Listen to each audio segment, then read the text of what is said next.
एक छोटे से गांव में एक अजीब सी घटना घटी जिसने हर किसी को सन्न कर दिया। यह घटना 15 साल पहले की है, जब गांव में एक सुंदर सी लड़की रहती थी जिसका नाम स्नेहा था। स्नेहा गांव की सबसे प्यारी और होशियार लड़की थी। उसकी मुस्कान में कुछ खास बात थी जो हर किसी का दिल छू जाती थी। लेकिन किसी को क्या पता था कि स्नेहा की जिंदगी जल्द ही एक डरावने मोड़ पर आकर खत्म हो जाएगी। Horror story in Hindi. गांव के किनारे एक पुराना हवेली थी जिसे लोग बहुत कम ही जाते थे। गांव वाले कहते थे कि वह हवेली भूतिया है और वहां रात के समय अजीब अजीब आवाजें आती हैं। लेकिन स्नेहा को इन सब बातों पर विश्वास नहीं था।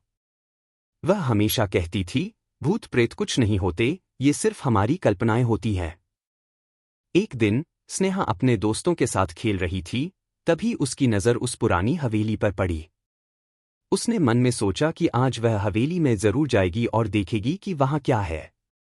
उसकी जिज्ञासा ने उसे मजबूर कर दिया। उसने अपने दोस्तों से कहा कि वह हवेली जा रही है, लेकिन वे सब डर के मारे उसे रोकने लगे। लेकिन स्नेहा ने किसी की नहीं सुनी और अकेले ही हवेली की ओर बढ़ गई।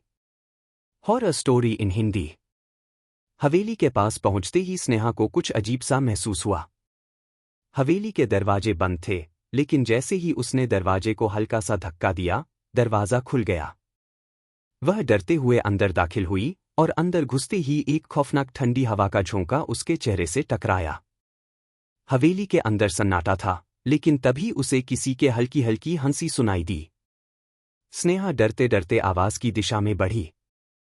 वह धीरे धीरे एक कमरे के पास पहुंची जहां से यह आवाज आ रही थी। कमरे के अंदर जाकर उसने देखा तो एक महिला को जलते हुए देखा। उसकी आंखों में दर्द और नफरत का भाव था। स्नेहा चौंकी और अचानक कमरे का दरवाजा बंद हो गया। महिला की हंसी अब डरावनी चीखों में बदल गई थी। स्नेहा समझ गई कि यह महिला कोई सामान्य इंसान नहीं है, बल्कि वह कोई भूतनी या प्रेतात्मा है।